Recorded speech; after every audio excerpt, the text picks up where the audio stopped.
So for today, I decided for my Women's Movement and Beyond class that I was going to do a YouTube video as my final project. In this final project, we had to choose a topic of choice from the past that we have already talked about.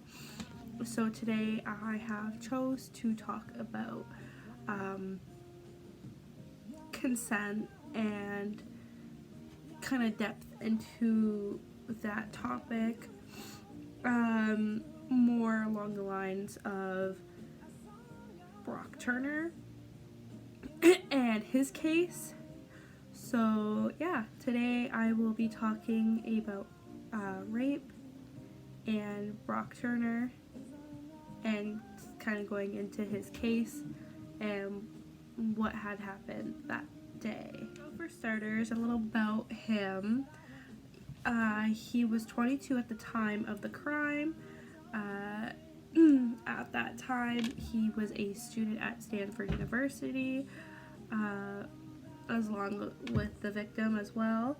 He was training to be an Olympic swimmer, and the victim was also 22, as I mentioned before, and at the time of the crime, she was unconscious. In this video, I provided a picture you're about to see of Brock Turner. We're going to use his mugshot because in a lot of the articles that I've read about him and the different newspapers and everything, they're using his professional picture to show him because they think he's such a good citizen and because he's an Olympic athlete. Well, no, you need to see the real side of him, showing his mugshot and how he is a criminal and he is not a good person. So I have included his mugshot in this YouTube video.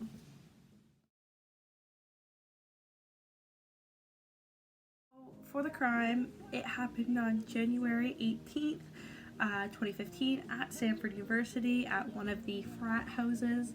The frat house was having a party and the two were very intoxicated, even though it does not justify what happened. Brock Turner decided to rape the victim in a back alley behind a dumpster while she was unconscious. Following this, there were 3 bystanders who had witnessed the act and caught him and called the police, and Brock was arrested the same day. Off of that, Brock was not charged until 2018, and this had happened in 2015.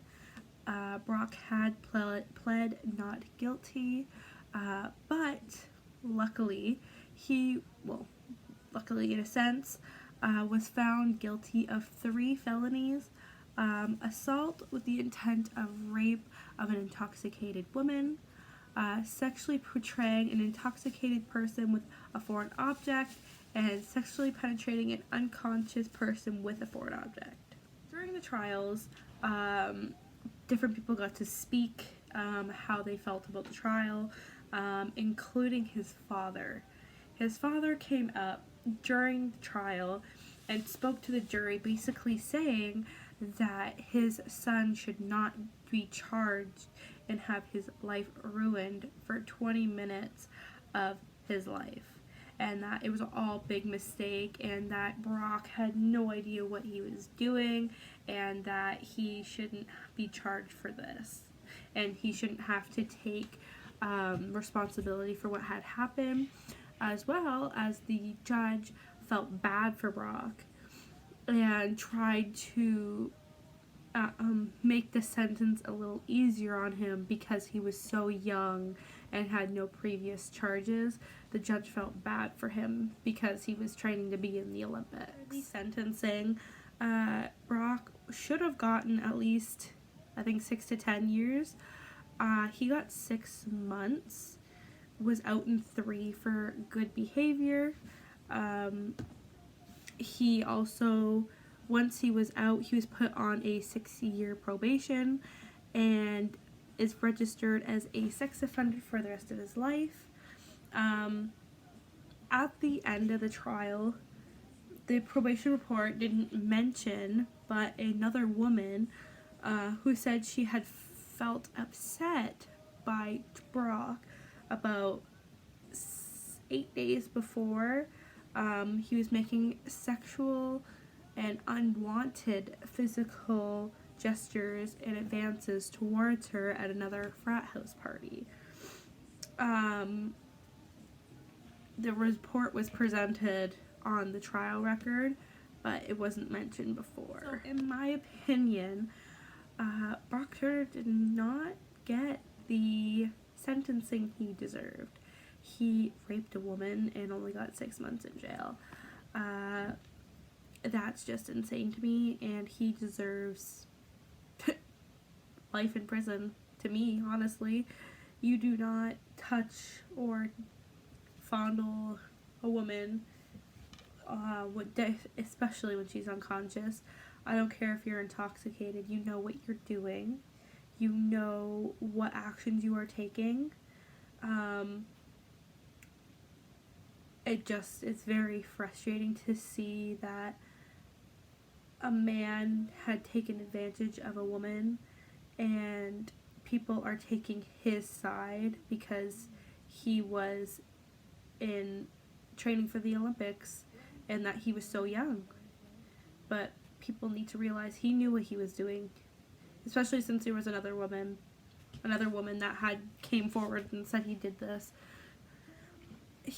He needs to be responsible for his actions, and he needs to never do this again.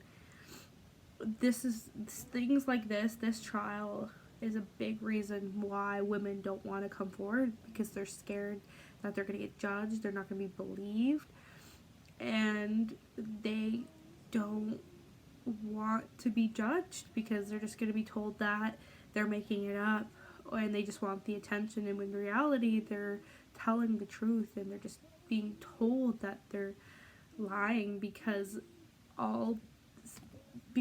men are superior, and it's just sad, and women shouldn't have to hide in fear because of this. As you saw, I was talking about Brock Turner and kind of gave my opinion about him.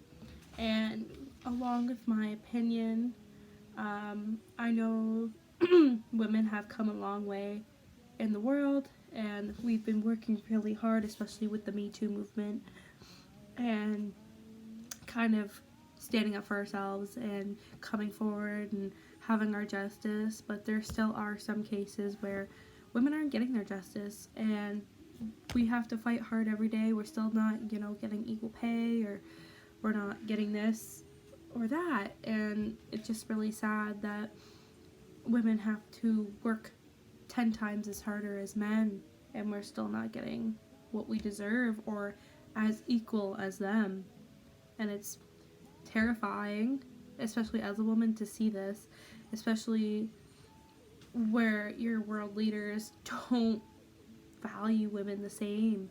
Like, how can you run a country and stand there and say that women aren't equal?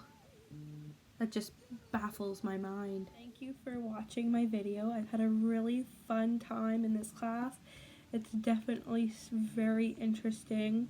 I've learned a lot in this class, and I'm very, very happy that I was able to take this class and learn the information that I did. It has taught me a lot, especially as a woman, and being in this world and standing up for myself and knowing what rights I have and deserve as a woman. So thank you for teaching me that, and thank you for making this class reality.